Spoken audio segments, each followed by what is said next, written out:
Hi everyone, welcome to my channel. I'm Savera here, coming to you from Pakistan.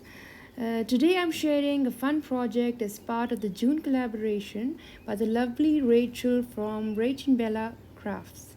It's called How Boho Can You Go? I'll list all the lovely talented artists down below in my description box, as well as all the links to all the boho kits that were given to us by Rachel, and they're at 50% off in her Etsy shop right now. This is my first ever tutorial video that I've made, and I'm pretty nervous to have been lined up with such experienced and talented artists. The audio is, you might find it to be a little low. I hope you can just turn your volume up, or maybe use some headphones to understand. It was totally impossible for me to do a retake or a voiceover. I didn't have so much time. I really enjoyed making the video. This is my first one, but it was a lot of fun. I'll try to do more in future. I'll try to finish. This is an unfinished project. I'll try to finish it in another video. And I hope you enjoyed the video, and please let me know what you think at the end of the video. Thank you.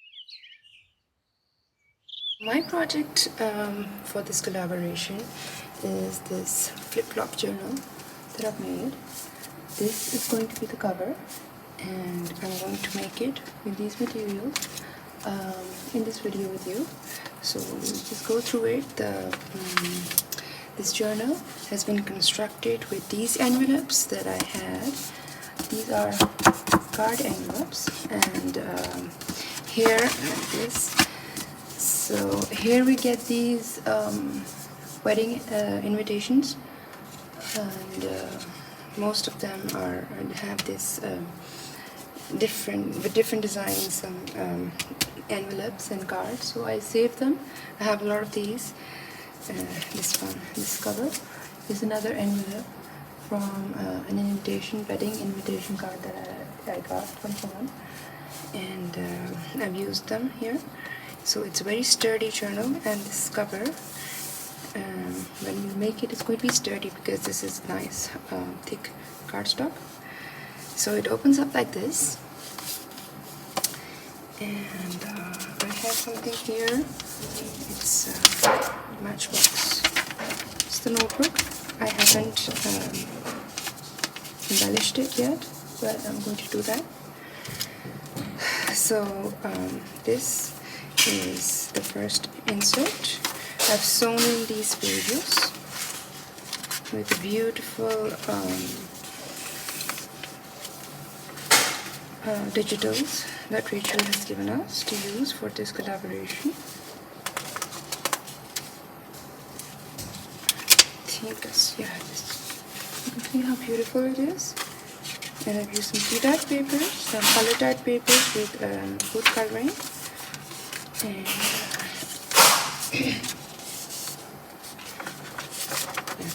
so this is the first insert right here, and then these are the envelopes that I've used, like this. Close them up, and then this is how I've used them here.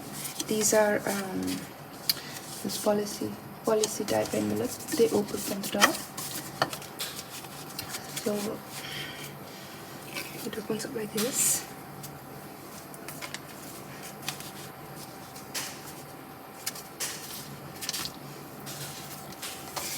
This is a duck spot right here, and then this is also a duck spot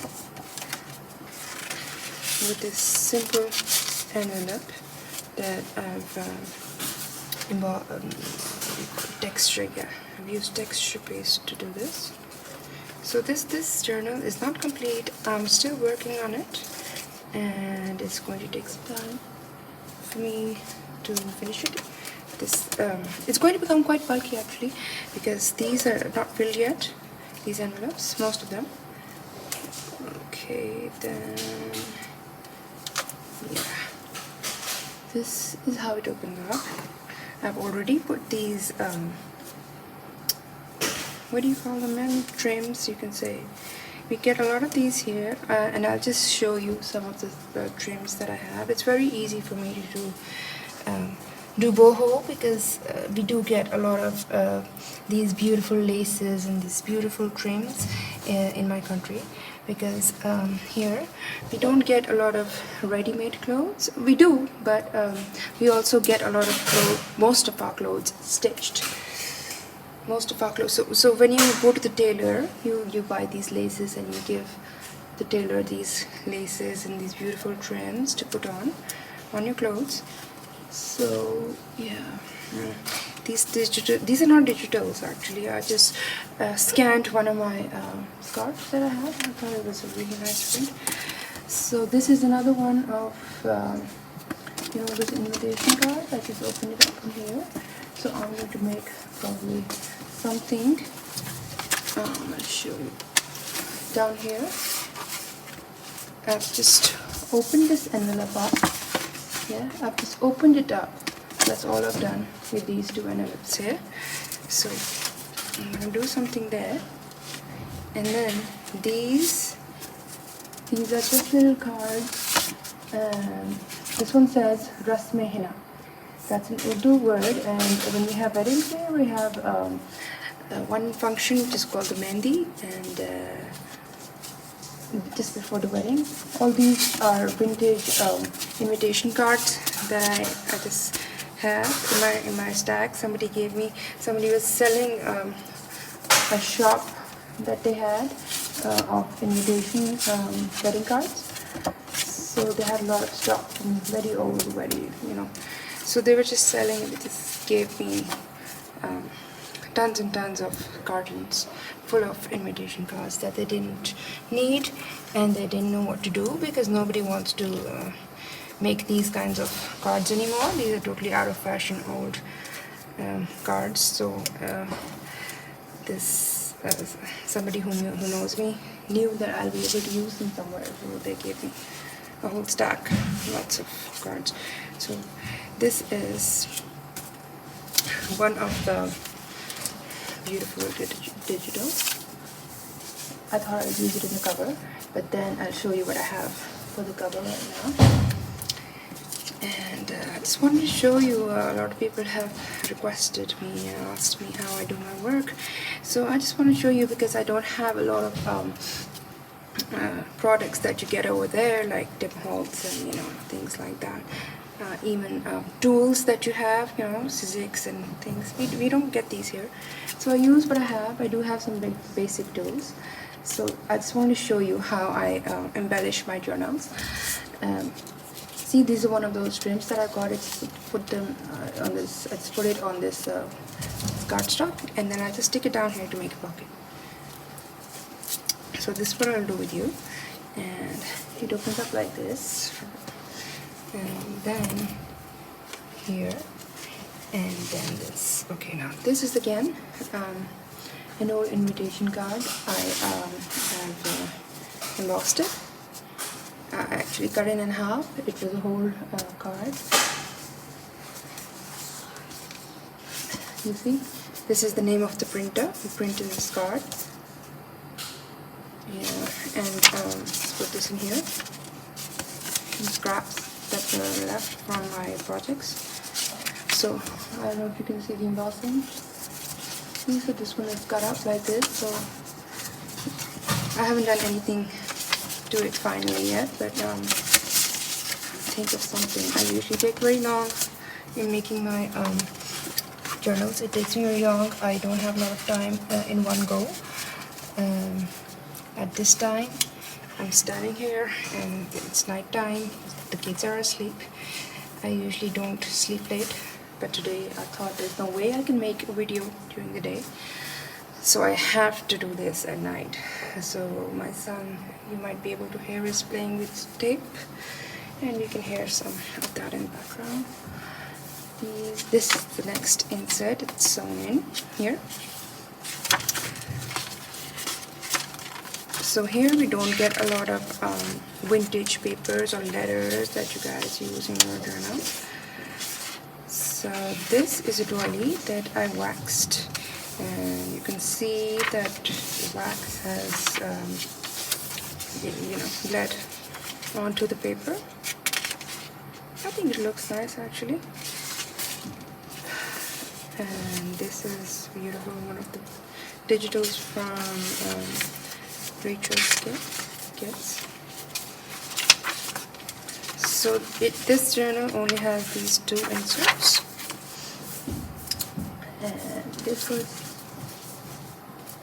beautiful. I just love those ethnic looking boho type images. And this is Suzanne called it AI lady, AI looking lady sort of. So this is how I do. See, I had to have this tube, and I'll just scrunch it up. I put a scrap piece to hold it down, and then after I did that, I never stick it down to the end, because I always want to layer it up. So it's easy, you can now layer it up. So I don't stick it down, because it happens always that later I want to put something in the back to lay. This is how I do my layering. It's never done in one go. It's always done in stages, because that's how I work. I work in stages. 10 minutes, 15 minutes, 20 minutes, whatever I have. My desk is always a mess, and I never get a chance to sit down on it and work. So here, these are like, yeah, this was the back like this, and this is this side here. Yeah, I covered it up with these beautiful papers, and I cut you see, I cut it from here, from the middle, and I made these 2 stuck spots, because already this is a dice hard card, and since it's an envelope, so you have that tuck spot right here, yeah. So I didn't put anything down really. So this is scrap piece. This is also left over from here.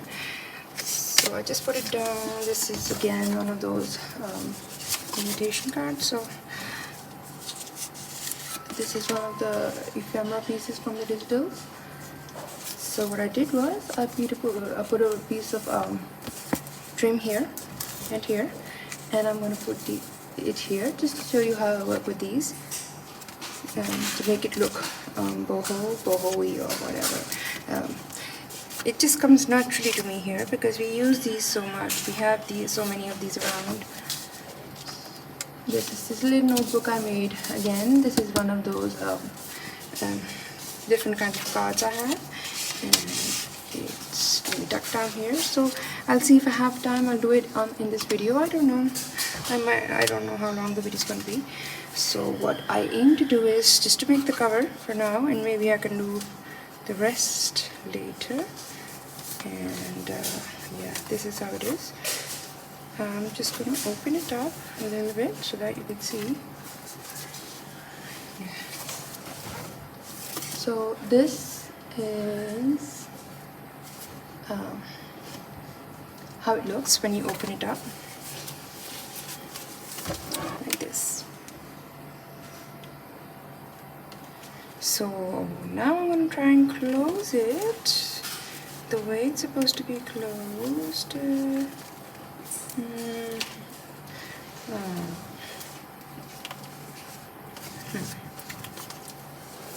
Yeah, that's it. Good, I got this.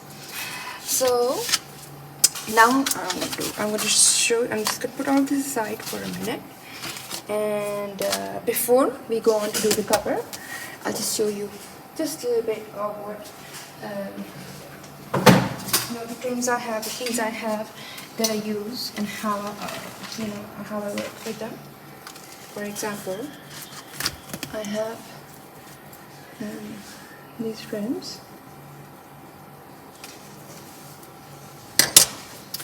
So I have these. I just put them down on this row.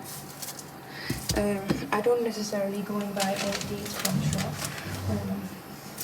This is a sari silk that I'm going to use for the closure. I also have this. So with these ones, I'm going to make the edgings. I always put laces on the edges, on the bottom, and maybe on this one I'll have something on this side as well.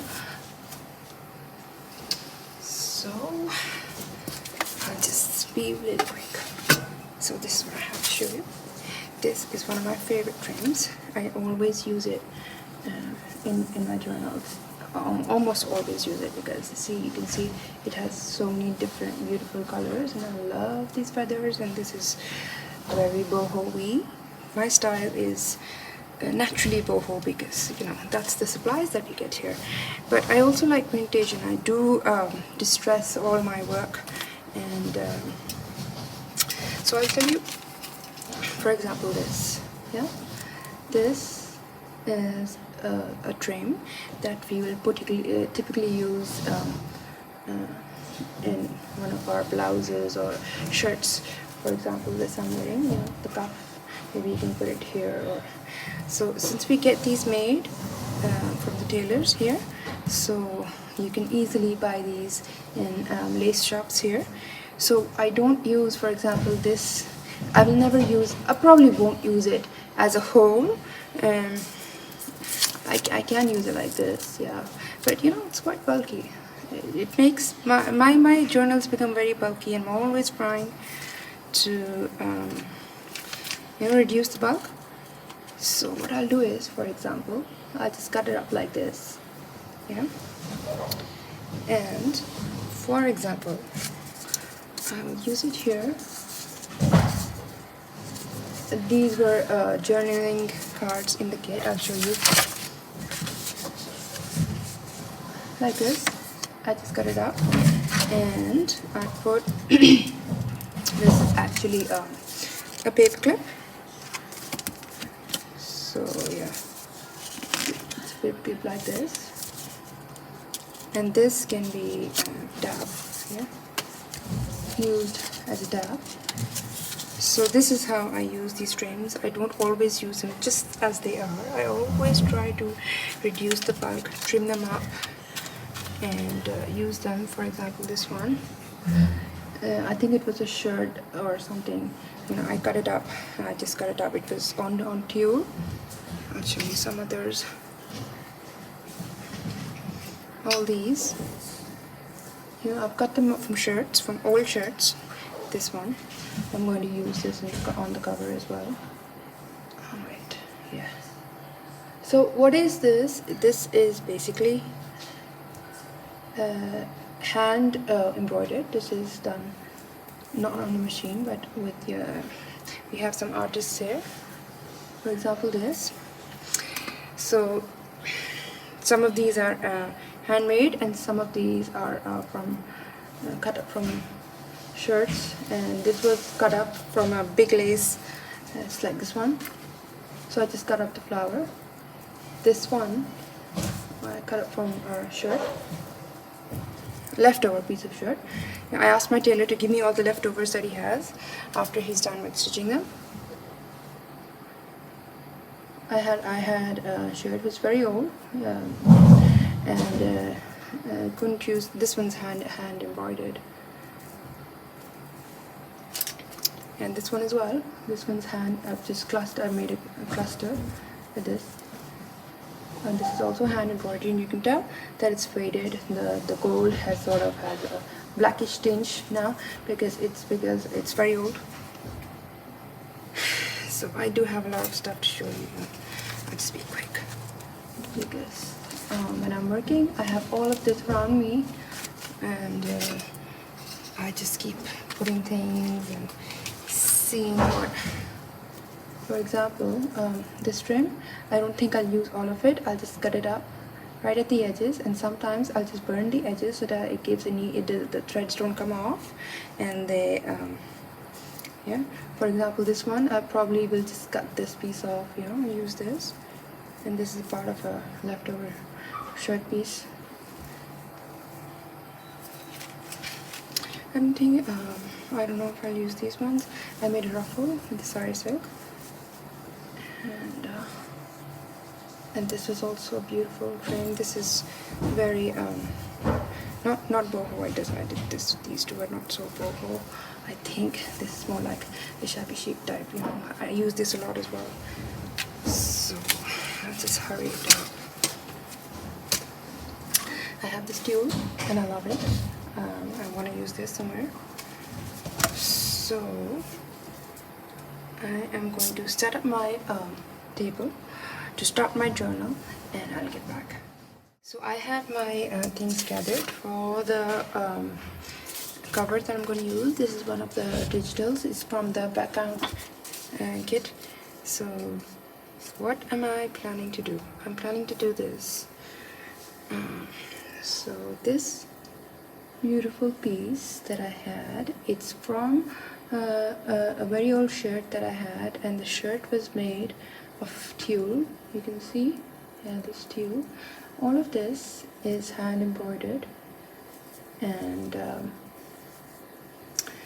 I don't know if it's in the neck piece or I don't remember, somewhere probably. So I like this triangle edge that it has. So what I'm planning to do is I'm going to put it like this. And have it like this.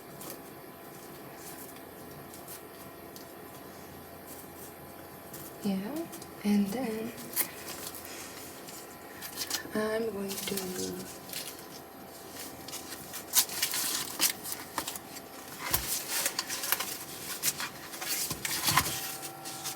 so some of it is going to come here.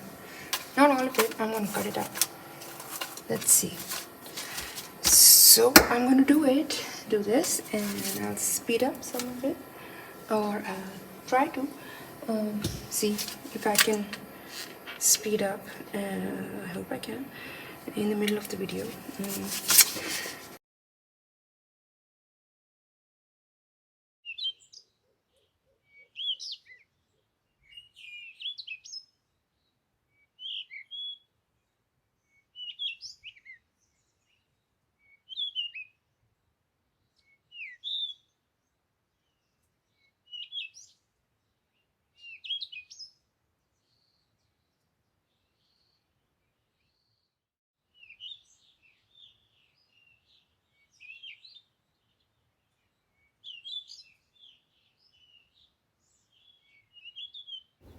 So you'll see me here doing a lot of layering.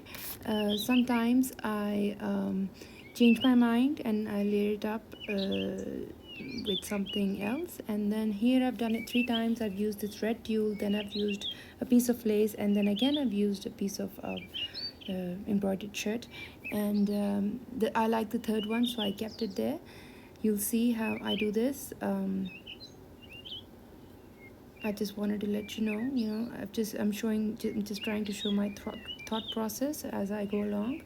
You can see I just keep things and I take them off. It takes me a very long time to decide what to do, and sometimes I come back after a while and I redo everything I've done. Sometimes I find a better way to do it. So the thought process keeps going on for a longer time. Every time I see my project, another thought comes, and it's changing the whole time.